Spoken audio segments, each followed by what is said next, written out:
My name is Nora. I am 28 years old. I worked in a small office in the city. I had a simple life. I lived alone in a small flat. My family lived in another town, 2 hours away. I often called my mother every evening. She was my best friend. One morning, I woke up and tried to check my phone. It was not charging. I thought maybe I had put it wrong on the charger. I moved the cable again and again, but the phone stayed dark. I tried another plug. I tried another charger. It did not work. I felt worried. My phone was very important to me. It had all my pictures, my messages, and my family calls. I used it every day. Without my phone, I felt alone. I thought maybe the shop near my office could help me. They fixed phones before. At lunch break, I went to the shop. A man behind the counter smiled and asked, "What is the problem?" I said, "My phone will not charge. Can you check it?" He took it and said, "You must leave it here. I will look inside. Come back tomorrow." I felt strange when I left the shop. I did not like to be without my phone. I wanted to call my mother that night, but I could not. I told myself, it is only one night. Tomorrow, I will have it back. That evening, I sat in my flat. The room felt very quiet. Usually, I talked with my mother at this time. I looked at the clock. It was past 7. She would be waiting for my call. I wanted to hear her voice. I wanted to tell her about my day, but I had no phone. I thought, she will understand. Tomorrow I will call her again. The next day after work, I went back to the shop. The man showed me my phone. He had opened it. The screen was black. He said, "It had a short circuit. It was also wet inside. Maybe water got in. To fix it will cost $200. But I have an offer. A new phone is $300. I stared at the broken phone. I remembered I once used it in the bathroom while taking a bath. Maybe water touched it then. My heart felt heavy. I had to choose. I needed a phone. I did not want to pay so much to fix the old one. I said, "I will take the new phone." The man gave me a new phone. I paid with my card. My hands were shaking. I could not wait to set it up. I walked home quickly. When I arrived, I sat on the sofa and turned it on. The phone asked me to log in. It wanted my account. I typed slowly. I felt nervous. I wanted to see my mother's name appear on the screen. I wanted to read her messages. After a few minutes, my phone was ready. I opened the message app. Then I froze. There were 3 missed calls. They were from my mother. They came last night. The time was around 7. I felt cold. My mother had called me. She had needed me. But my phone was broken. I had not seen it. I had not answered. I pressed call right away. I held the phone to my ear. It rang once, twice. Then someone picked up. But it was not my mother. It was my father. His voice was quiet. He said, "Nora, where were you last night? Your mother was calling you again and again." I felt sick. I said, "I am sorry. My phone broke. I left it at the shop. What happened?" There was silence. Then he said, "Your mother was not well. She could not breathe. We took her to the hospital. She is there now." I could not believe it. I wanted to cry. I said, "Is she okay?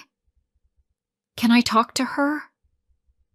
My father said, "She is sleeping now. The doctor gave her medicine. She wanted to speak to you, but you did not answer." I sat in my flat with the phone in my hand. Tears filled my eyes. My mother had needed me. She had called again and again. I had not been there. I had not answered. I felt guilt cover me like a heavy blanket. That night, I did not sleep. I thought of my mother alone in the hospital bed.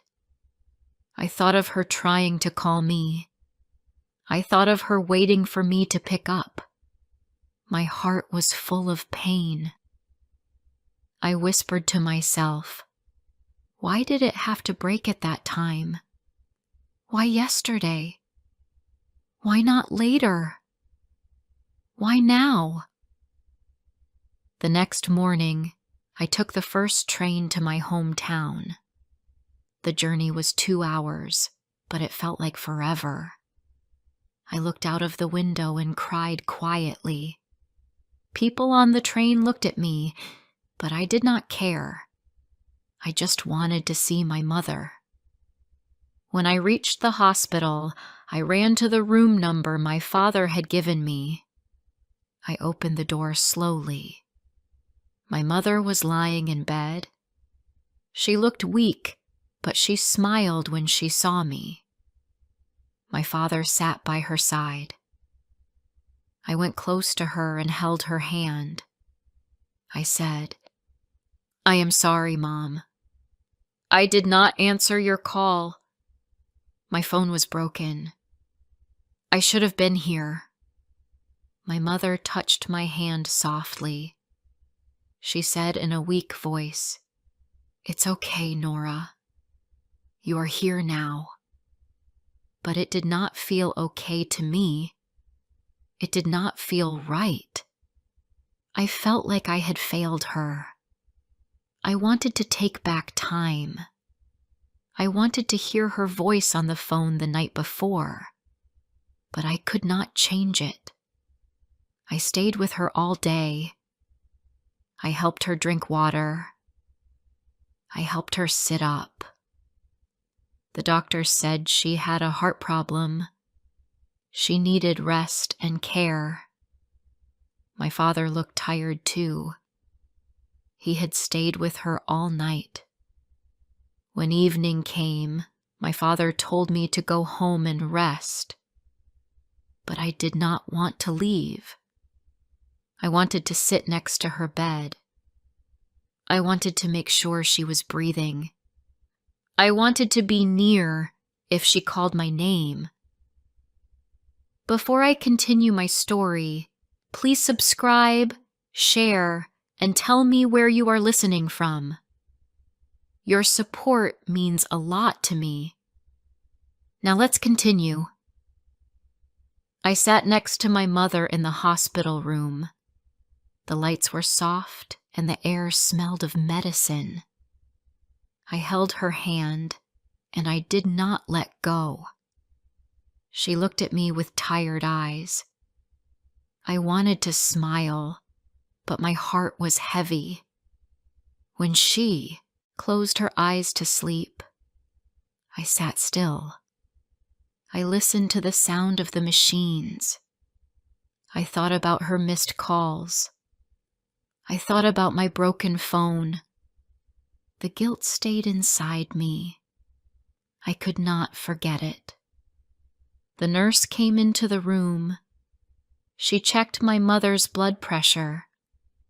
She looked at me and said, "She is weak, but she will be okay if she rests." I felt a little better, but the pain in my chest did not go away. I stayed in the hospital all night. I could not sleep. I watched my mother's face. Every small breath she took made me worry less. But when she coughed, I felt afraid again. I prayed inside my heart, "Please let her get well. Please let her stay with me." In the morning, my father came with tea and bread. He said, "Nora, you must eat. You need strength." I took the bread but did not taste it. My eyes stayed on my mother. My father sighed. He was also tired. He said, "She will get better. Do not punish yourself too much." I looked at him and whispered, "She needed me last night. She called me." I did not answer. My father put his hand on my shoulder. He said, "You did not know. It was not your fault."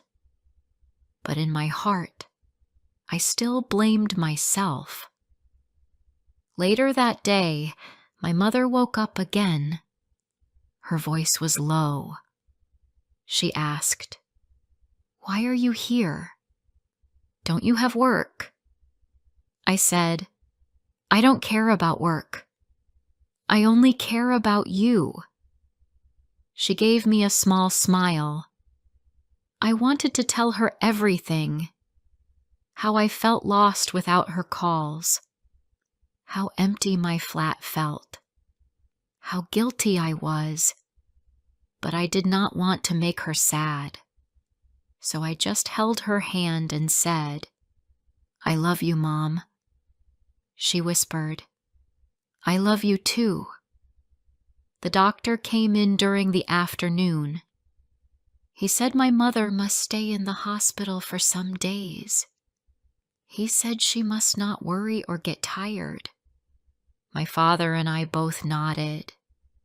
We promised to take care of her. I decided to stay in town until she was better. I called my office and told them I needed some days off. They understood. I felt relief. I wanted to spend all my time near my mother. The next days were slow but full of care. I brought her food. I helped her sit up. I brushed her hair. I told her small stories from my work so she would not feel lonely. She listened and smiled. Sometimes she laughed a little, but her laugh was weak. Every night when she slept, I thought about the call I never got. I thought about how one broken phone had stopped me from being there when she needed me. I could not forgive myself. I told myself again and again, "Next time, I will never let this happen. I will always answer." On the fourth day, my mother was a little stronger. She could walk slowly with help. The doctor said she was getting better. My father was happy. He said, "See? She is strong, just like you." I smiled, but deep down I still carried guilt. That evening when I was alone with her, I sat close and whispered, "Mom, can I tell you something?" She looked at me and nodded. I said, "When I saw the missed calls, I felt broken. I felt like I failed you. I will never forget it." She looked at me softly and said, "Nora, you did not fail me. You came as soon as you could. You are here now. That is what matters." Her words were kind, but they did not take away my guilt. I said, "I wish I had been there the night you called. I wish I had answered." She squeezed my hand weakly. She said, "We cannot change the past. We can only love in the present." Her words stayed with me. They were simple, but they touched me. I thought about them again and again that night. Maybe she was right.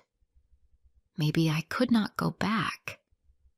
Maybe all I could do was be with her now. Still, I feared the future. I thought, what if one day she calls again and I do not answer? What if I lose her without saying goodbye? These thoughts made me cry in silence while she slept. The next morning, my mother asked for her phone. She wanted to call my aunt. I gave it to her. She spoke slowly, but her voice was warm. She told my aunt she was better.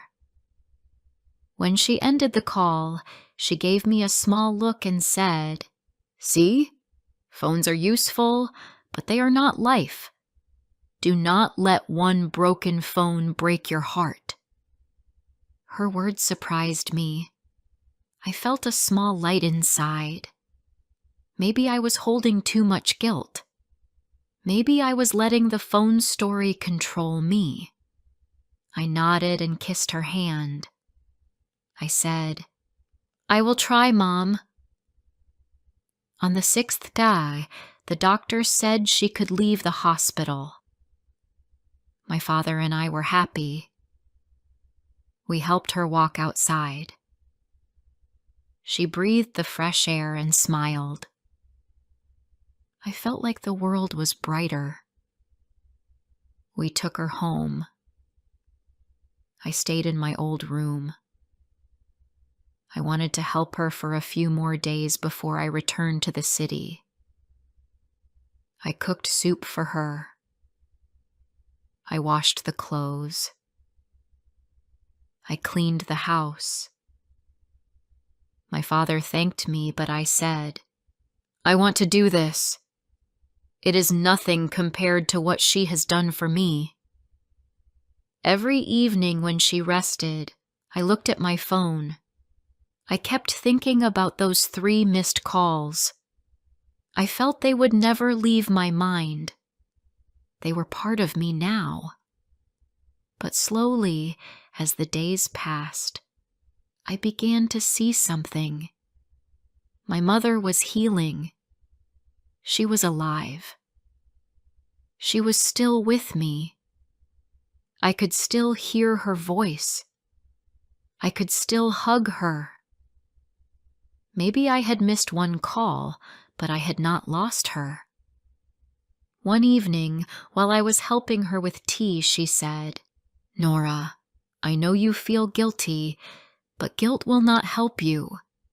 What will help me is your smile. I want to see you happy." Her words touched me again. I realized I was hurting myself by holding on to guilt.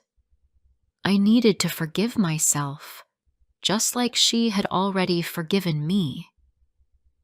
That night, I looked out of the window. The sky was full of stars. I whispered to myself, "I will not let one broken phone control my heart. I will love her every day I still have with her." The days at home with my mother passed slowly. Each morning, I helped her sit in the garden. She liked to feel the sun on her face. She looked weak, but her eyes were still warm. My father sat with us too, and we spoke about simple things. I felt safe when I was close to them.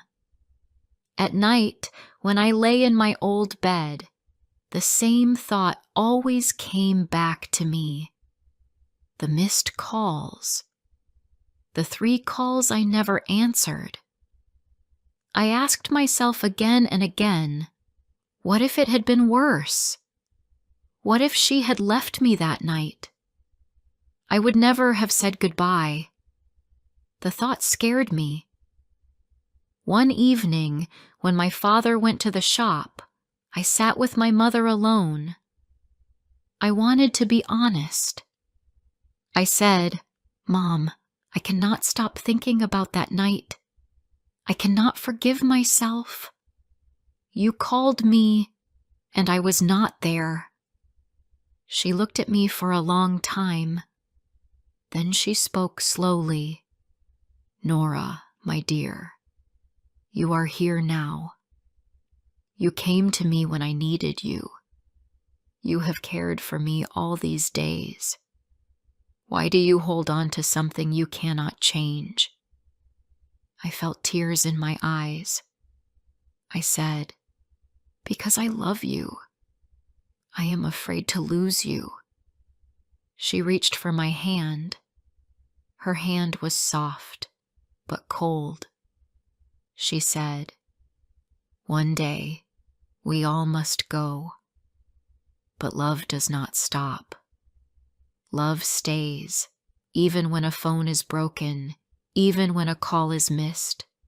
Love is still here." Her words went deep into me. I understood them, but it was hard to accept. I cried softly. She pulled me closer, and I rested my head near her shoulder. For the first time, I felt a little lighter. The next day, I decided to do something different.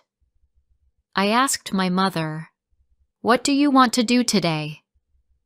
She smiled and said, "I want to see the river." She always loved the river near our town, so we went together. My father helped her walk slowly. We sat on a bench near the water. The air was fresh. The sound of the water was soft. My mother looked at the river with calm eyes. She said, "When I was young, I came here with my friends. I always felt peace here. Now I feel it again."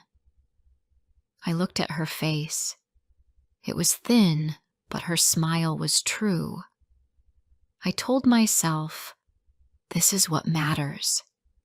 This moment. Not the missed calls. Not the broken phone. This time with her is real. In the evening, we ate dinner together. My father made soup. We laughed about old memories. My mother told a story about when I was a child. She said, "Nora was always asking questions. She never stopped talking." We all laughed. For a short time, the sadness was gone. That night, when I went to my room, I thought about her words again. Love stays. I realized she was right. My fear of losing her made me hold on to guilt. But love was stronger than one night, stronger than one call. A week later, I had to return to the city. My office called me back. I felt sad to leave, but my mother was stronger now. The doctor said she was healing well. I kissed her hand and said, "I will call you every day." She smiled and said, "I know you will." When I returned to my flat, everything felt quiet again. But this time, I did not feel empty. I knew my mother was still with me, and I could call her. That evening, I called her, and when she picked up, her voice was soft but warm. She said, "Nora, I was waiting for you." I smiled through my tears. I said, "I will never miss your call again." She laughed gently and said, "Even if you do, I will still love you." From that day, I kept my promise. I called her every evening. Sometimes the talks were short, sometimes long, but each call was special to me. I never took them for granted again. Months passed, and my mother grew stronger. She could walk more. She could cook small meals again. My father told me she laughed more often. I felt peace in my heart. But the memory of the missed calls never left me fully. It stayed like a scar. It reminded me of something important. Life is short. Time is fragile. We cannot control everything. Phones can break, plans can fail, but love must always come first. One Sunday evening, as I sat with my new phone in my hand, I opened the gallery. I saw pictures of my mother smiling by the river. I touched the screen softly and whispered, "This is what I will keep. Not the guilt, the love." I realized then that the story of the broken phone was not just about loss. It was about learning. It taught me that one missed call can hurt, but one real moment together can heal. From that day, I promised myself 3 things. First, to never let small things stop me from love. Second, to give more time to the people who matter. And third, to forgive myself when life goes wrong, because love is stronger than mistakes. Now, when I look back, I still feel pain about that night. But I also feel thankful. Thankful that my mother is still here. Thankful that I learned to love her more deeply. And thankful that one broken phone showed me what really matters in life. Because in the end, it was not about the call I never got. It was about the love I still have. And that love will stay with me forever. Thank you for listening to my story. If this story touched your heart, please like and share. Subscribe to English Medium Stories for more emotional life stories. And never forget, every call, every moment with loved ones is precious. My name is Claire. I am 27 years old. I want to tell you about my brother, Sammy. He was 2 years older than me, and I loved him very much. But Sammy had a problem that he could not escape. He smoked cigarettes every single day, and he could not stop. I remember when he first started. He was 19 years old then. He thought it was cool to smoke with his friends. At first, he only smoked 1 or 2 cigarettes at a party, but soon he smoked every morning, every afternoon, and every night. Our parents told him to stop, but he did not listen. He said he was fine, but I could see he was not. When Sammy was 25, he already smoked for many years. His hands smelled of smoke. His clothes smelled of smoke, and even his hair smelled of smoke. He often coughed, and sometimes he looked pale. I worried about him every day. I asked him to stop, but he only smiled and said, "I will quit soon." But soon never came. Sammy tried many times to quit. He tried chewing gum. He tried drinking coffee instead. He even tried eating candy when he wanted a cigarette. But nothing worked. After a few hours, he always wanted another smoke. I saw the sadness on his face when he failed again. He wanted to be free, but the habit was too strong. As his 30th birthday came closer, Sammy became more serious. He told me one evening, "Claire, I do not want to smoke when I turn 30. I want a new life." His eyes looked tired but full of hope.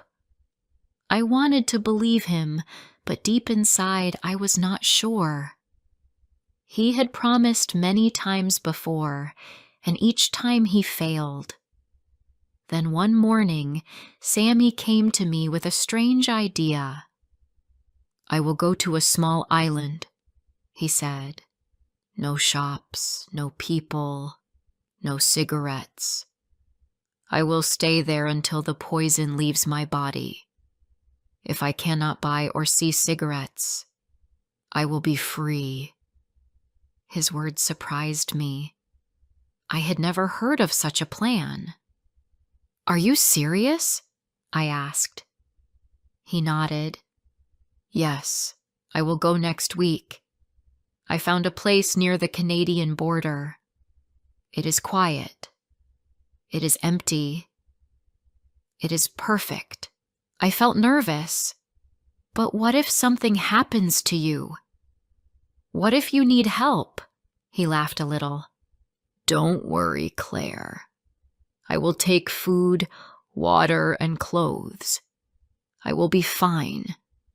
It is only for 7 days. I looked at him and wanted to stop him, but I also knew he was serious. Maybe this was his last chance. A week later, I stood on the small dock with him. He had a backpack, a tent, and a few bags of food. A man with a small boat agreed to take him to one of the little islands. I held his arm before he left. "Please, Sammy, promise me you will be careful." He smiled at me. "I promise. When I come back, I will be smoke-free." I watched the boat move away until it was small like a toy on the water. My heart felt heavy. I wanted to believe him, but I was afraid. Sammy arrived on the island that same afternoon. He later told me everything that happened there. The island was small, with trees, rocks, and one cave. The air was clean and fresh, and the water of the lake around it was blue. Sammy stood on the sand, opened his backpack, and took out his last pack of cigarettes. He looked at it for a long time, then he threw it into the bushes. "Goodbye," he whispered. At that moment, he felt strong. The first day was not too hard. He made a small camp, ate some bread and fruit, and drank water. He told himself he could do it. He walked around the island, listened to the birds, and tried to enjoy the quiet. But when the evening came, he thought about smoking. His hands felt empty. He could not sleep well. Still, he stayed strong. The second day was worse. He woke up with a dry mouth and a heavy head. He wanted a cigarette so much that he could almost taste it. He walked to the bushes and looked at the pack he threw away, but he did not touch it. "No," he told himself. "I can do this." He ate some bread and tried to drink tea. The day was long and slow. He watched the water. He walked in circles, and he counted the hours. By the third day, Sammy felt very bored. He had no books, no music, No phone signal. He only had the water, the trees, and the sky. He sat by the shore and threw small stones into the lake. He thought about me, about our parents, about his life. He thought about all the times he promised to stop smoking and failed. He told himself this time would be different. But then something strange happened. He walked near the bushes and found a bottle. It was almost full of whiskey. He held it in his hands and laughed. "What is this doing here?" he thought. He had no cigarettes, no friends, no games. He was alone and bored. Maybe just a little drink, he told himself.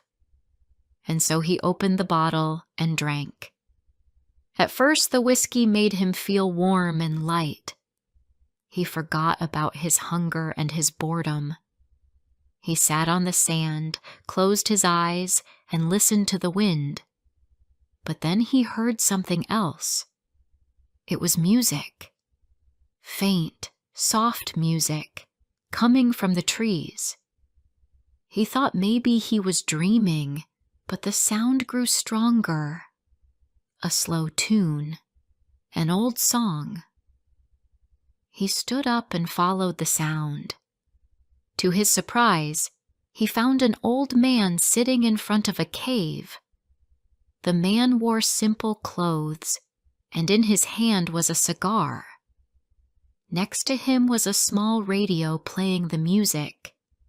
Sammy froze. He thought the island was empty, but now here was someone else. Sammy asked, "What are you doing here?" The old man turned and looked at him with the same surprise. He took the cigar from his lips and said, "I came here to give up alcohol. And you?" Sammy held the bottle in his hand and felt a little ashamed. "I came to quit smoking," he said. The old man looked at the bottle and smiled. "And I think that bottle is mine." Sammy looked down. "And I think that pack of cigarettes in the bushes is mine," he said quietly. The old man laughed. "Then maybe we can make a trade." Before I continue my story, please subscribe, share, and tell me where you are listening from. Your support means a lot to me. Now let's continue. Sammy told me that moment was both funny and sad. He stood in front of the old man, holding the whiskey bottle while the man smoked his cigar. They looked at each other for a long time. Then the man said again, "Yes, that bottle is mine. I hid it here when I came. I wanted to forget it. But now it is in your hand. Maybe it is not so easy to forget what we love." Sammy gave him the bottle. "Here, take it back." "I don't want it." The man smiled and took a drink. Then Sammy asked, "Do you still have my cigarettes?" The old man's face grew serious. "Ah, so you also could not forget. I thought you were here to quit." Sammy felt ashamed, but he was also honest. "Yes, I want to quit. But it is so hard. I feel crazy without them." The man nodded slowly. "It is the same for me with alcohol. I want to stop, but when I smell it, when I see it, I want it again." He took another drink, then looked at Sammy. "We are the same, you and I. We want to stop, but we cannot." They sat together outside the cave. The radio played old songs, and the smoke from the man's cigar filled the air. Sammy told him his story. He told him how he started smoking when he was 19. He told him about all the times he tried to stop. He told him about me and how I always worried for him. The old man listened. Then he spoke about his own life. He said his name was Robert. He was 60 years old. For many years he drank alcohol every day. He lost his wife, he lost his friends, and he lost his job because of it. He came to the island because he wanted one last chance to stop. But when he found the whiskey bottle, he failed again. Sammy felt sad listening to him. He thought, is this my future? If I cannot quit, will I be like him one day? He wanted to be strong. He wanted to stand up and walk away. But the smell of the cigar was too strong. His body wanted it. His mind wanted it. He looked at Robert and whispered, "Please, can I have just one cigarette?" Robert looked at the bottle, then at Sammy. He raised his eyebrow and said, "If you give me the whiskey, I will give you the cigarettes." Sammy hesitated. He knew it was wrong. He came here to quit, not to smoke again. But his hands shook, his mouth felt dry, and his head hurt. He wanted the smoke more than anything. Finally, he gave the bottle back to Robert. The old man smiled, reached into the cave, and brought out the pack of cigarettes. Sammy held the pack as if it was gold. He took out one cigarette, put it to his lips, and lit it. The first breath felt heavy and sharp, but then it made him calm. He closed his eyes and sighed. At last, he thought. Robert drank from the bottle and laughed. So here we are, you with your smoke, me with my drink. We both failed. Sammy laughed too, but his laugh was weak. He knew it was true. The days passed like this. Sammy stayed on the island with Robert. In the morning, Robert played music on his radio. He smoked his cigar and drank. Sammy smoked his cigarettes and tried not to think about his failure. Sometimes they talked about their lives. Sometimes they sat in silence. The island was quiet, but their habits made it loud inside their heads. I still remember waiting at home. I counted the days. I told myself that Sammy was strong, that he would come back without cigarettes.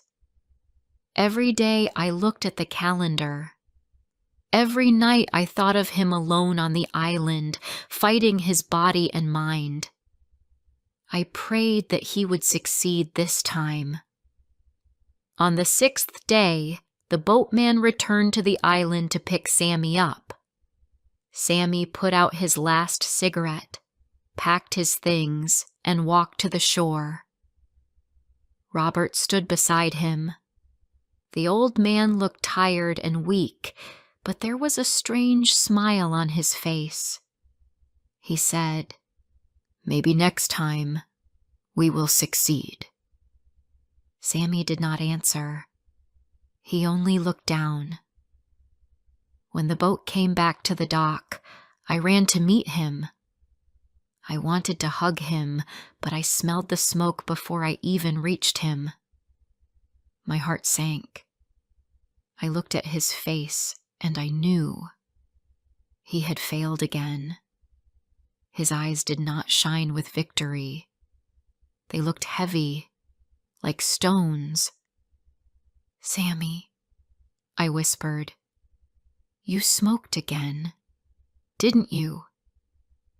He looked at me and said nothing. That silence told me everything. We walked home together. I wanted to be angry, but I could not. He was my brother. I loved him. I only felt sad.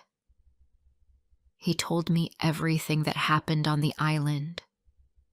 He told me about Robert, the cave, the radio, the whiskey, and the cigarettes.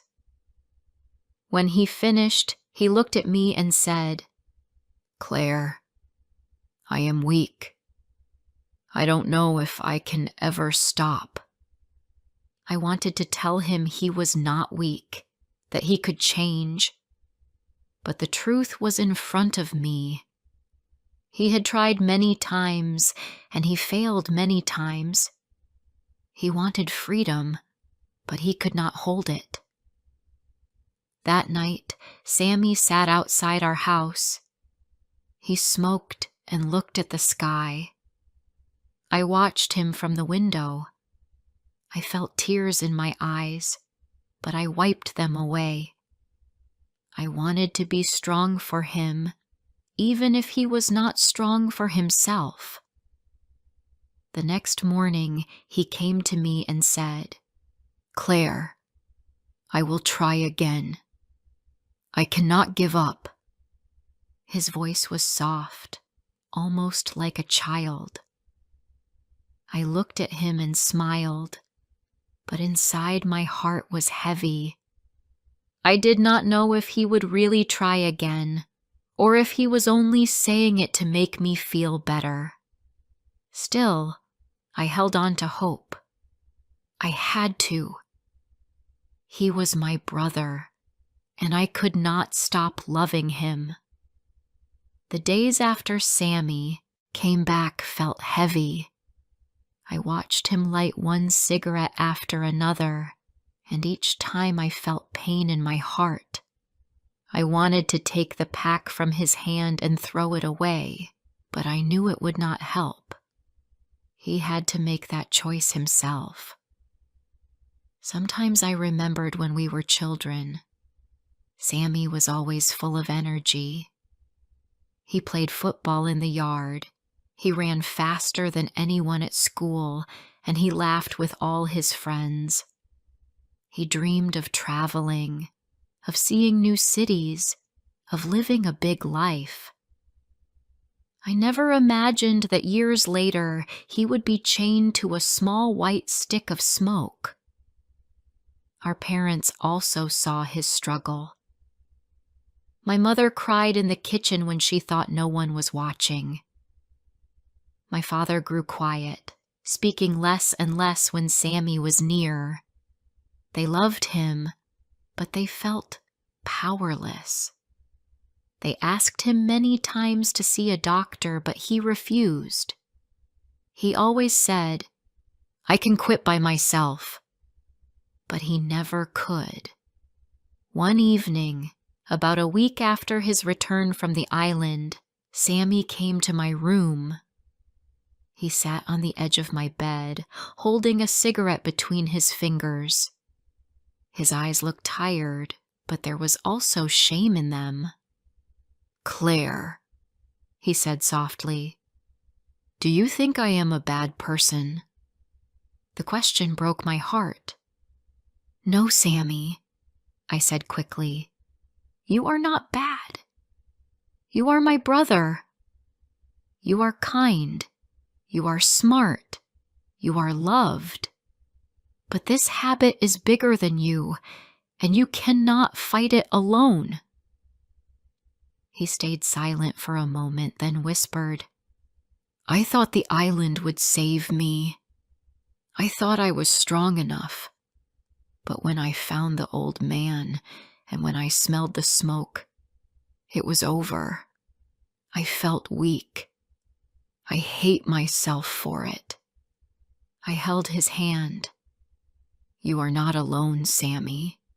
You failed, yes, but failure does not mean the end. It means you must try again." He looked at me with sad eyes. But what if I always fail? What if I never quit? I did not know what to say. I wanted to promise him that he would succeed one day, but I could not. I had seen him try so many times. Instead, I said, I will stand with you no matter what, even if you fail 100 times. I will still love you. That night I could not sleep. I lay awake, thinking about him, about Robert, about the island, about all the lost years. I wondered how many people in the world fought the same fight every day and lost. I wondered how much pain one habit could bring into a family. The next morning, Sammy told me he would look for a treatment program. He said, maybe I cannot do it alone. Maybe I need help. His words gave me hope. But later, I saw him smoking again in the backyard. I realized he was still not ready. His mind wanted to stop, but his body did not let him. Weeks passed. Nothing changed. He smoked when he woke up.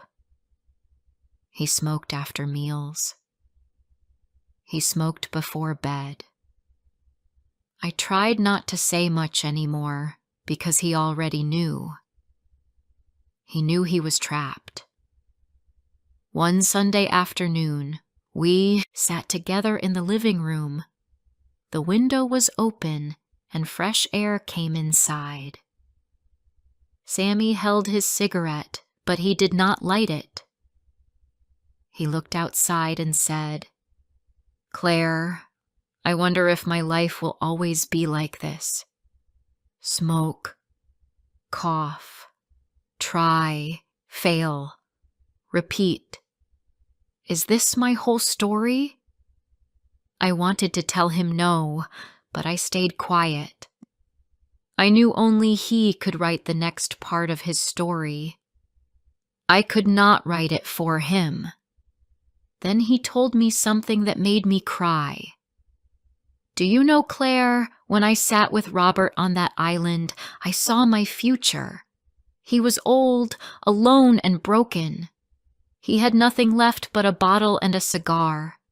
And I thought, if I do not change, I will become him. I will waste my whole life. But still, even with that fear in my eyes, I lit the cigarette. I could not stop myself. He put the cigarette back in the pack and sighed. I hate this, Claire. I hate it so much. That night when I went to bed, I whispered to myself, please, let him find strength one day. Years later, when I look back, I still see the boy he once was. I see his smile, his dreams, his bright eyes. But I also see the man who could not escape his habit. He tried many times, but each time he failed. Telling you this story now is not easy. It hurts to speak of it. But I want people to know what I saw. Addiction is not simple. It is not only smoke or drink. It is a chain around the heart and mind. It pulls, and it pulls until the person cannot move. Sammy was not a bad person. He was my brother. He was loved. But he was not free. He never truly was. And that is why I still hope, even now. I hope one day he will stand up, look at the smoke in his hand and say, no more. I hope he will be free before it is too late, because he is my brother, and I will always believe in him, even when he cannot believe in himself. Thank you for listening to my story. If you felt my pain and my love for my brother, please support me. Like this video, share it with others, and subscribe to my channel. Your support means so much. It gives me the strength to tell more stories.